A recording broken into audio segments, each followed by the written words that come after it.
नमस्कार मित्रों। आप देख रहे हैं ranger Samta weather update and forecast. और स्वागत है आपका मेरे चैनल में। तो अभी अगर मौसम की बात करें तो फिलहाल आप देखिए अरब सागर में जो यानी कि पिछले 24-48 घंटों के दौरान वेदर सिस्टम जो बना था, जो पिछला जो वेदर सिस्टम जो तमिलनाडु में जो साइक्लोन ने लैंडफॉल किया था मंडौस ने, उसके बाद ये जो अरब सागर में गया तो ये इंटेंसिफाई होकर एक अभी साइक्लोन बना था। ये अरब सागर में साइक्लोनिक स्टॉर्म जो है 07 ए, जो जॉइंट टाइफून जो वार्निंग सेंटर है, उन्होंने इसको 07 ए नाम दिया था। पर अब क्या हो रहा है कि जैसे जैसे ये जो सिस्टम है वो पश्चिम में मूव कर रहा है, तो इसके चलते क्या हो रहा है कि ये जो सिस्टम है वो अभी ऐसा विल्मा लो प्रेशर या डिप्रेशन देखा जा सकता है। तो इस सिस्टम के चलते पिछले 24 घंटों के दौरान आपका ये जो पूर्वी गुजरात और मध्य प्रदेश और उत्तरी महाराष्ट्र के कुछ इलाकों में हल्की फुल्की वर्षा की गतिविधियां देखने को मिली है। तो अभी अगर बादलों की स्थिति देखें तो आप देखिए सिस्टम के चलते यहाँ पर बादल बने हुए हैं अरब सागर के ऊपर। पर अभी क्योंकि जो है ये इसी दिशा में मूव करता रहेगा, जो सिस्टम है भारत से इस दिशा की ओर मूव करेगा, या तो यहाँ या इस तरफ, ऐसे पश्चिम दिशा में लगभग ये मूव करता रहेगा। ओमान या फिर सोमालिया वगैरह की तरफ हो सकता है कि दक्षिण पश्चिम दिशा की ओर भी मूव कर जाए। तो पर इसके चलते आप देखिए यहाँ तक बादल छाए हुए हैं, गुजरात और मध्य प्रदेश तक फिलहाल अभी भी कुछ बादल है। हालांकि अभी बारिश की लगभग छट जाएगी, पर कुछ बादल इस सिस्टम के चलते छाए हुए हैं। हालांकि अब भारत में भी इसका काफी कम प्रभाव है। जैसे तमिलनाडु, रायलसीमा, कर्नाटका, केरला, सारे इलाके अंदर, तेलंगाना में मौसम अभी शुष्क साफ, अब के आसमान भी फिलहाल ज्यादातर साफ बना हुआ है। और दूसरा जो सिस्टम बनना था बंगाल की खाड़ी में, मैं जो बोल रहा था, वो सिस्टम बन चुका है। ये अभी लगभग ऐसा जो है अगले 24-27 दिन के दौरान ऐसा विल्मा लो प्रेशर या विल्मा लो प्रेशर बन जाएगा। फिलहाल एक साइक्लोनिक स्टॉर्म यहाँ पर लगभग बना, सॉरी, साइक्लोनिक सर्कुलेशन यहाँ पर लगभग बना हुआ है। और इस सिस्टम के चलते अब देखिए अंडमान निकोबार में वर्षा गतिविधियां हो रही है। यहाँ पर काफी घने बादल छाए हुए हैं इस इलाके में।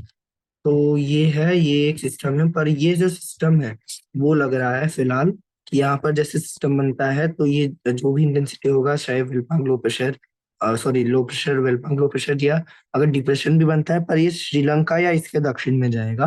भारत की तरफ इसके जाने की संभावना बिल्कुल भी नहीं है। तमिलनाडु की तरफ ये जाने की संभावना काफी कम है। तो ये है। और उत्तर भारत में जो कोई भी विशेष पश्चिमी विक्षोभ नहीं है, केवल वेस्ट इंडीज का कुछ मॉइस्चर या एक हल्का पश्चिमी विक्षोभ जैसी स्थितियां हैं। तो यहाँ पर केवल पहाड़ों में हल्के फुल्के बादल छाए हुए हैं, शेष यहाँ पर किसी प्रकार की वेदर एक्टिविटी नहीं है, आसमान भी साफ है। तो ये है बादलों की स्थिति। और अगर दूसरे इलाकों की अभी विस्तार में बात करें तो ये आप देखिए जो हवाओं की स्थिति है उससे। तो यदि मैं शुरुआत दक्षिण भारत से करूं तो दक्षिण भारत के अभी आसपास तो कोई सिस्टम बना हुआ नहीं है। अब देखिए एक सिस्टम यहाँ बंगाल की खाड़ी में एकदम यहाँ पर दूर है, अंडमान निकोबार के भी दक्षिण में काफी दूर है, और वो दक्षिण भारत की तरफ आएगा भी नहीं। मैंने जो बोला ये यहाँ से लेकर लग रहा है कि ऐसे चले जाएगा, या फिर हो सकता है ऐसे चले जाए, यानी कि एकदम उत्तर श्रीलंका में ही ये लैंडफॉल करेगा। फिर हो सकता है कि बाग स्ट्रेट होकर दक्षिणी तमिलनाडु में एकदम मदुरई और उसके दक्षिण में इसका ज्यादा असर दिखेगा। तो यहाँ पर चले जाए। और दूसरा जो सिस्टम दक्षिण भारत से थोड़ा अगर दूर है तो वो यहाँ पर अरब सागर में ये साइक्लोनिक स्टॉर्म जो बना हुआ था अभी लगभग एक डिप्रेशन या वलमा लो प्रेशर के रूप में यहाँ पर ये बना हुआ है सिस्टम। तो ये हालांकि दक्षिण भारत से, क्योंकि दोनों ही सिस्टम दूर हैं, तो फिलहाल कोई खास असर दक्षिण भारत के मौसम में सिस्टम डाल नहीं पा रहे हैं। तो यहाँ पर ये स्थिति बनी हुई है। और अगले 24 से 48 दिनों के दौरान उत्तर पूर्वी दिशा से तमिलनाडु के ऊपर उत्तर पूर्वी मानसून की जो हवाएं चलती हैं चलती रहेंगी। पर कोई उतना खास मॉइस्चर नहीं आएगा, और जो भी यानी कि मॉइस्चर आ रहा है तो वो टिक नहीं पा रहा है, क्योंकि यहाँ पर जैसे आ रहा है तो घूम करके इस वेदर सिस्टम के पास जो है जाकर ये मॉइस्चर मिल जा रहा है। तो इन परिस्थितियों के चलते तमिलनाडु में अगले 24 से 18 दिनों के दौरान कोई खास वेदर एक्टिविटी नहीं होगी, पर 18 तारीख के बाद जैसे सिस्टम पास आएगा, अ, उस उसी के चलते क्या होगा कि हवाओं की जो रफ्तार है, जैसे जो भी ऐसे कोई सिस्टम्स आते हैं, तब आप देखिए हवाओं की जो स्पीड है वो बढ़ जाती है। तो आप देखिए 20 30 इस प्रकार जो है मॉडरेट हो सकता है, गस्टिंग में थोड़ी देर के लिए स्ट्रॉन्ग विंड्स भी चल जाए। तो और इन हवाओं के साथ ही जो है हो सकता है कि हल्की बारिश यहाँ उस समय शुरू हो जाए, हल्की से मध्यम, तमिलनाडु के स्पेशली तटीय इलाकों में और रायलसीमा के दक्षिणी इलाकों में, विजयवाड़ा के दक्षिण से लेकर के तमिलनाडु में पूरा। तो यहाँ पर और नेल्लोर, चेन्नई, इन सारे इलाकों में 18 तारीख को, फिर 18 19 20 तारीख को और भी वेदर एक्टिविटी बढ़ेंगी। 21 22 तारीख से वेदर एक्टिविटी और भी बढ़ना शुरू होंगी, पर तमिलनाडु में पुडुचेरी से लेकर के मदुरई तक यहाँ पर वेदर एक्टिविटी की संभावना ज्यादा है। चेन्नई में बारिश इस सिस्टम के चलते उतनी ज्यादा नहीं होगी। अब देखिए सिस्टम काफी ज्यादा दक्षिण में चलेगा, श्रीलंका से भी दक्षिण में, तो इसके चलते तमिलनाडु के केवल दक्षिणी इलाकों में ही कुछ वर्षा की गतिविधियां अधिक होंगी। ये तो मध्य में खासा प्रभाव नहीं। और केरला में भी इस सिस्टम के चलते जो है वर्षा की गतिविधियां 18 तारीख के बाद काफी हल्की फुल्की शुरू हो सकती है। तटीय कर्नाटका में बादल बादल छाना शुरू होंगे, बूंदाबांदी शुरू होगी। ये रहेगा दक्षिणांतरी कर्नाटका में हल्की फुल्की बेंगलोर में शुरू हो सकती है, बेंगलोर चंद्रपुर इन इलाकों में। आंध्र प्रदेश, तेलंगाना, इन इलाकों में इस वेदर सिस्टम के चलते उतनी बारिश नहीं होगी, हल्की फुल्की हो सकती है। पर अगले 24 घंटों के दौरान क्या है कि अभी उत्तरी हवाएं जो है आना शुरू होंगी। इस प्रकार आप देखिए मध्य भारत से छत्तीसगढ़, विदर्भ यहाँ होता हुआ दक्षिण भारत की तरफ, तो ये उत्तरी दिशा से हवाएं आएंगी। वहीं तेलंगाना और रायलसीमा में आप देखिए इस प्रकार बंगाल की खाड़ी की तरफ से कुछ प्रेशर, तो दोनों हवाओं का थोड़ा सा इंटरेक्शन अगले 24 घंटों के दौरान इन राज्यों में, तेलंगाना, दक्षिण महाराष्ट्र और आंध्र प्रदेश, रायलसीमा रायलसीमा में तो हालांकि डायरेक्ट इम्पैक्ट है, आंध्र प्रदेश में भी कॉन्फ्लिक्ट देखने को मिलता है। तो विशाखापट्टनम, विजयवाड़ा और हैदराबाद, यहाँ पर सोलापुर, कोल्हापुर, यहाँ पर हल्की वर्षा की गतिविधियां होने से हो सकती है, कोई खास वेदर एक्टिविटी नहीं होगी, पर बादल बादल छाएंगे, हल्की हल्की वर्षा होगी। तो ये अगले 24 घंटे के दौरान रहेगा। उसके बाद अगर देखें तो 18 तारीख से उत्तरी हवाओं का प्रभाव ज्यादा बढ़ जाएगा इन इलाकों में, तब वेदर एक्टिविटी कम हो जाएगी एटलीस्ट महाराष्ट्र में। तो यहाँ की बात हुई। अब दक्षिण भारत की बात हुई, मध्य भारत की तरफ चलते हैं। तो मध्य भारत में इसमें दक्षिण महाराष्ट्र में अगले 24 घंटे के दौरान एक कॉन्फ्लुएंस के चलते सोलापुर हो सकता है कि नासिक, यहाँ पर पुणे वगैरह में कि हल्के फुल्के बादल छाते रहे। उसके बाद 18 तारीख से पूरी तरह मौसम शुष्क हो जाएगा, उत्तरी हवाएं जो है अभी आना शुरू हो जाएगी यहाँ पर भी। और उत्तरी हवाएं पहुंचने से जैसे आसमान साफ होता है, तो आप देखिए एक बार फिर 18 तारीख से दिन जो है, दिन के तापमानों में बढ़ोतरी शुरू हो जाएगी यहाँ पर। और गुजरात में भी जो है अगले 24 27 दिन के दौरान अभी वेदर एक्टिविटी यहाँ पर लगभग समाप्त हो जाएगी, और दिन के तापमानों में यहाँ पर जो है थोड़ी वृद्धि हो सकती है। 34 35 डिग्री तक आप देखिए कोंकण का रीजन हो गया, यहाँ पर जा सकता है। और रात के तापमान जो है कंफर्टेबल थोड़ा बना रह सकता है, मुंबई के आसपास के इलाकों में भी। तो यहाँ की बात है। और मध्य मध्य भारत में सबसे ज्यादा अगर कोई राज्य ठंडा रहेगा तो वो होगा मध्य प्रदेश का। मध्य प्रदेश में उत्तरी हवाएं अभी भी चल रही है, अगले 24 से 48 घंटों के दौरान लगातार चलती रहेंगी ये उत्तरी हवाएं, माफ कीजिएगा। तो जो उत्तर भारत में अभी हम देख रहे हैं कि कोई खास स्नोफॉल नहीं है, तो इसके चलते उतनी भी कड़ाके की सर्दी नहीं पड़ रही है। पर अब जो है सर्दी वो धीरे धीरे हल्की हल्की जो है कड़ाके की पड़ने लगेंगी। दिन अभी भी जो है धूप में बना रहेगा। मध्य प्रदेश हो गया, यहाँ पर मध्य प्रदेश में हो सकता है कि हल्का कूलिंग इफेक्ट के समय हो, यानी कि हवाएं हल्की ठंडी लगे। और जैसे रायपुर, नागपुर, इन इलाकों में, छत्तीसगढ़ के यहाँ पर और विदर्भ के, तो यहाँ पर जो है दिन में अभी भी जो है हल्की गर्मी लग रही है, और धूप काफी कड़ाके की है। और दिन और रात के तापमानों में अभी भी थोड़ा जो है ज्यादा, उतना भी ज्यादा नहीं, उससे थोड़ा सा डिफरेंस इसलिए बना हुआ है। तो अभी क्योंकि यहाँ पर क्या होगा, विदर्भा, छत्तीसगढ़ सारे इलाकों में जो है हवाएं अगले 24 से 48 घंटों में लगातार इस प्रकार उत्तरी दिशा से जो हवाएं आएंगी वो इस प्रकार आप देखिए रिकर्व करते हुए यहाँ पर लगातार ये हवाएं चलेंगी, और इन हवाओं के चलते ही जो है दिन में पूरी तरह आसमान साफ बना हुआ है। और रात के तापमान, आसमान साफ होने के चलते, उत्तरी हवाएं चलने के चलते अभी ये जो है अब देखिए 13-14 तक चल रही है। और अगले 10 दिनों के दौरान अगर मैं 24-25 तारीख तक निकालूं तो आप देखिए उस समय 16 डिग्री हो जाएगा, क्योंकि तमिलनाडु में सिस्टम रहेगा, उत्तरी हवाएं उस समय बंद होगी। पर ये आप देखिए अगले जो है 18-19 तारीख होते होते 11 डिग्री तक आप देखिए 11-10 हो सकता है कि सिंगल डिजिट भी टच करता है छत्तीसगढ़ और उत्तर के कुछ इलाकों में। तो यहाँ पर और मध्य प्रदेश के कुछ इलाके तो वैसे ही टच करेंगे ही करेंगे। तो यहाँ पर यानी कि दिन और रात में सर्दी थोड़ी जो है हल्की कड़ाके की पड़ सकती है। तो जो है सर्दी थोड़ी ज्यादा रह सकती है, पर दिन गर्म बना रहेगा, धूप में रहेगा मध्य भारत में। तो ये रहेगा मध्य भारत का बात।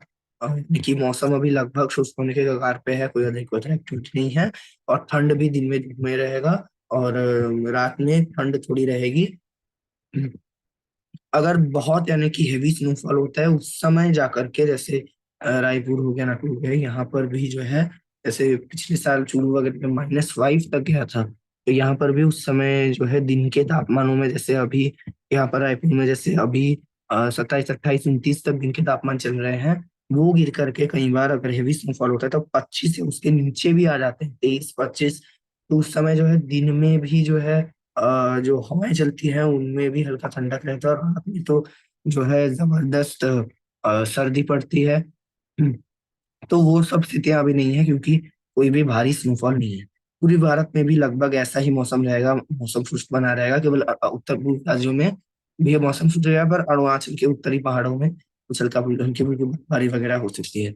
यहाँ भी जो है दिन धूप में बना रहेगा, और रात में थोड़ी सर्दी रह सकती है। झारखंड बिहार में सबसे ज्यादा मौसम ठंडा रह सकता है, यहाँ पर सिंगल डिजिट भी तापमान जा सकता है, 10 डिग्री के आसपास देखिए तापमान यहाँ। अगले 24 से 48 घंटों के दौरान 11, और झारखंड में कहीं के पर आप देखिए जो ये तो पहाड़ी इलाके हैं जहाँ पर 6-7 हजार है, मैदानी इलाकों, ये जो प्लेटू का रीजन है यहाँ भी 10-9 इस प्रकार जा सकता है तापमान। और दिन के समय हालांकि आप देखिए यहाँ पर तापमान 24, 25, 26 इस रेंज में रह सकते हैं। पश्चिम बंगाल में 27, 28 लगभग उस रेंज में। तो ये है, यहाँ पूरे भारत में मौसम शुष्क है, बना रहेगा। उत्तर भारत की बात करें तो उत्तर भारत में पहाड़ों में भी कोई वेदर एक्टिविटी नहीं है लगभग, और मैदानी इलाकों में भी किसी प्रकार की वेदर एक्टिविटी नहीं है, स्नोफॉल नहीं है। इसलिए अभी भी जो है उत्तर भारत में आज यानी कि दिसंबर 16 तारीख हो चुका है, और 14 दिन पोस्ट मानसून सीजन भी खत्म हो जाएगा, पर अभी भी जो दिन की जो कड़ाके की सर्दी होती है जो कि उत्तर भारत को दिखता है, वो अभी भी शुरू नहीं हुई है। यानी कि जो कूल डे कंडीशन जब 16 डिग्री के नीचे तापमान हो जाता है, इससे पिछले साल भी लगभग इस समय के दौरान तक शुरू हो गया था ये सारी कंडीशंस। क्योंकि उस विंटर रेनफॉल दिखा था, फिर दिन के तापमान भी 16-17 इस प्रकार आ गए थे। पर अभी भी दिल्ली हो गया, पंजाब हो गया, इन सारे इलाकों में दिन के तापमान पहले से काफी गिरे हैं। पर अभी भी जो है ये 22-23 इस रेंज में, अब देखिए दिन के तापमान 24 तक जा रहे हैं, 24-25 तक। तो दिन में अभी हल्की जो है धूप का प्रभाव अभी दिख रहा है। यहाँ पर जो है लोगों के लिए थोड़ा सा अच्छा भी है, क्योंकि जो है दिन में अगर काफी ठंडा हो जाता है तो पूरे दिन काफी सर्दी लगती है, तो वो प्रॉब्लम नहीं है। पर जो यहाँ पर आमतौर पर जो सर्दी और भी कड़ाके की पड़ती है, तो ये कहीं कहीं पर जो है फायदेमंद भी होता है, जैसे जो रबी के फसल है उनके लिए। तो अभी ये हो सकता है क्या होगा धीरे धीरे, स्नोफॉल तो अभी भारी नजर नहीं आ रहा है। एक सप्ताह के दौरान भी, अगले 10 दिन के दौरान भी किसी प्रकार का भारी स्नोफॉल नहीं है पहाड़ों में। पर जो स्नोफॉल हो चुका है, यहाँ से जो लगातार हवाएं चल रही है, तेज भी हो सकती है हवाएं। कोहरा भी ज्यादा नहीं छा रहा है, केवल सुबह के समय कुछ ज्यादा फिर छा रहा है, फिर जो धूप आ रहा है उत्तर भारत में धूप निकल रहा है अभी भी, क्योंकि कोई अधिक उल्टा दिन नहीं है, अधिक ह्यूमिडिटी नहीं है, हवाएं चल रही है उत्तर पश्चिम दिशा से। तो इन सब स्थितियों के चलते तो कोहरा का प्रभाव हल्का फुल्का बढ़ सकता है। और जो दिन के तापमान वो 21 तारीख के बाद हल्का हल्का गिरना शुरू होंगे, हो सकता है कि 20 डिग्री तक आ जाए दिल्ली वगैरह में।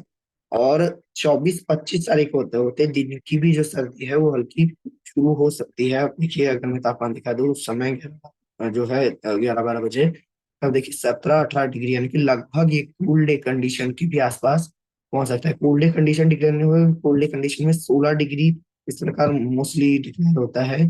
जब दिन के तापमान पहुंच जाते हैं वो नहीं होगा, पर यानी कि जो दिन की भी जो सर्दी है वो हल्की शुरू हो सकती है। पर जो ये जो है इस बार दिसंबर एंड के तरफ, यानी कि 25 दिसंबर क्रिसमस आने के बाद ये जाके शुरू होगा। क्रिसमस से बहुत पहले ही ये सारी स्थितियां उत्तर भारत में शुरू हो जाती है, पर वो अभी शुरू नहीं हुई है, और अभी तो नजर भी नहीं है कोई ऐसा प्रॉब्लम, वेदर सिस्टम नहीं है। और जैसे कोई स्ट्रॉन्ग वेस्टर्न डिस्टर्बेंस नहीं है, साइक्लोनिक सर्कुलेशन नहीं है। तो मैंने जैसे पिछले वीडियोस में बताया हुआ है, जब विंटर रेनफॉल होता है साइक्लोनिक सर्कुलेशन के चलते, सर्दियों की बारिश यानी कि और वेस्टर्न डिस्टर्बेंस का इंटरेक्शन रहता है उस समय, इसलिए जैसे उत्तर भारत में होती है, तो उस बारिश के बाद ह्यूमिडिटी बढ़ता है, तब कोहरा छाने लगता है, और पहाड़ों में भी भारी स्नोफॉल होता है। तो दोनों के जो है संयुक्त प्रभाव के चलते रात के तापमान तो अभी भी गिरे हैं, तो वो तो गिरते ही हैं, और दिन की भी सर्दी शुरू हो जाती है जल्दी। पर अभी इसलिए इस साल थोड़ा टाइम लग रहा है। पर रात के तापमान तो आप देखिए अभी 24 से 27 के दौरान थोड़े गिर भी सकते हैं, और अब देखिए दिल्ली में 7-8, यहाँ पर चूरू वगैरह में तो जो है ये 2-3 डिग्री तक दिन के तापमान पहुंच गए थे, बस कल थोड़ा ज्यादा दिखा था, बताया होगा आपको।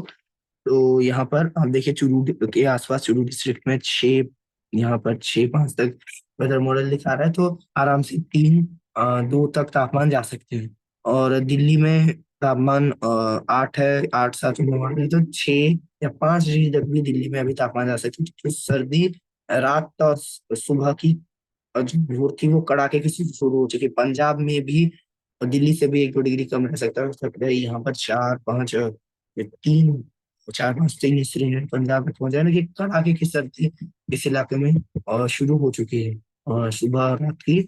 और पश्चिमी उत्तर प्रदेश में भी ये रहेगा, पर पूर्वी उत्तर प्रदेश में यहाँ से थोड़ा सा तापमान ज्यादा रह सकता है। जो यहाँ पर दिल्ली में अगर 5-6 जाता है, तो यहाँ पर 8-9-10 इस रेंज में तापमान रहेगा, थोड़ा सा ज्यादा, क्योंकि क्या होता है ये हवाएं क्योंकि यहाँ से शुरू हो रही है। एक मिनट। तो ये जो पंजाब से शुरू हो रही है, तो आप देखिए यहाँ इस प्रकार ये हवाएं चलती है। तो अब जाहिर सी बात है ये जो है इस रीजन में ही जो है हवाएं जब हिमालय से आ रही है तो पहले अपना प्रभाव दिखा रही है, तो यहाँ पर सबसे ज्यादा सर्दी रहेगी। उसके बाद जैसे जैसे हवाएं और आगे बढ़ रही है, उत्तर प्रदेश काफी, क्योंकि लंबा स्टेट है, लंबा स्ट्रेच है, तो पूर्वी उत्तर प्रदेश तक पहुंचते पहुंचते यहाँ तक हवाएं थोड़ी और जो है ठंडक अपना लूज करे, और यहाँ तक पहुंचते पहुंचते पश्चिम बंगाल, बिहार, बिहार में तब भी थोड़ा रही है, पश्चिम बंगाल को पहुंचते पहुंचते तो हवाओं में जो ठंडक है वो काफी ज्यादा कम हो जा रही है। इसलिए पश्चिम बंगाल के अगर यहाँ पर रात के तापमान अभी देखिए, यहाँ पर मैं आपको रात के तापमान दिखा रहा हूँ, आज कल का दिखा देता हूँ। तो यहाँ पर अब देखिए दिल्ली वगैरह में जो 7-8 है, वहीं पूर्वी उत्तर प्रदेश में 10 है, बिहार में 11-12 है, वहीं पश्चिम बंगाल के इलाकों में 13-14-15 डिग्री तक तापमान है, यानी कि काफी आप देखिए 7-8 डिग्री का फर्क आप देख पा रहे होंगे। वो जो मैं इंडो गैंजेटिक प्लेन है यहाँ पर, क्योंकि प्लेन काफी बड़ा है पंजाब से लेकर के पश्चिम बंगाल तक, तो हवाएं जब पंजाब से लेकर पश्चिम बंगाल ट्रेवल करेंगे तो ऑब्वियस सी बात है पश्चिम बंगाल काफी जो है दूर ट्रेवल करना पड़ता है इन हवाओं को। तो आते आते ये हवाएं धीरे धीरे अपना ठंडक लूज कर बैठती है। पर हाँ, जो पश्चिम बंगाल में हो सकता है कि जो हवाएं लगातार अभी चलेंगी, तो 24-25 तारीख यहाँ पर हालांकि एक वेदर सिस्टम तमिलनाडु की तरफ से कुछ वातावरण पहुंचाएगा, तो तापमान नहीं बढ़ेगा। पर ये अगले 24 घंटे के दौरान तो आप देखिए पश्चिम बंगाल में यानी कि उतना कोई गिरावट नहीं हो रहा है तापमान में। हाँ, हो सकता है कि 1-8 डिग्री गिरावट हो, क्योंकि यहाँ पर एक तो हवाएं ठंडक भी लूज करती है, और इनको पहुंचने में भी यहाँ पर जो है ठंडक को टाइम लगता है, क्योंकि थोड़ी दूर है, 1-2 दिन का समय अधिक लगता है। तो इस प्रकार का यानी कि भारत में मौसम रहेगा। जो उत्तर भारत में अभी दिन और रात की कड़ाके की सर्दी शुरू हो चुकी है, अभी बरकरार रहेगी, और आगे दिन की भी सर्दी शुरू होगी। मध्य भारत में मौसम अभी शुष्क होगा, बेमौसम बारिश से राहत मिलेगी, और जो कोई हैवी स्नोफॉल दिखाई नहीं दे रहा है उत्तर भारत में, और मध्य भारत में भी अभी दिन और रात की कड़ाके की सर्दी है, और ये और भी थोड़ी बढ़ सकती है। दिन के तापमान हालांकि मध्य भारत में थोड़ा ज्यादा रहेगा, और वहीं कम से कम 17-18 तारीख तक भारत में कोई एक खास वेदर एक्टिविटी नहीं होगी। 19-20 के बाद दक्षिण भारत में ही वेदर एक्टिविटी अधिक रहेगी। पूर्वी भारत, उत्तर पूर्वी राज्यों के ज्यादा इलाके को, अरुणाचल को छोड़कर, और उत्तर भारत के ज्यादा इलाके, मध्य भारत, इन सारे इलाकों में जो है अगले कम से कम 4-5 दिनों के दौरान, या एक हफ्ता 10 दिन तक भी किसी प्रकार की वेदर एक्टिविटी नजर नहीं आ रही है। केवल अंडमान निकोबार निकोबार द्वीप समूह में अगले 24 से 48 दिनों के दौरान तेज बारिश कुछ दक्षिणी द्वीपीय इलाकों में पोर्ट ब्लेयर इसके नीचे हो सकती है। तो ये रहेगा भारत का 24 से 48 दिनों का मौसम।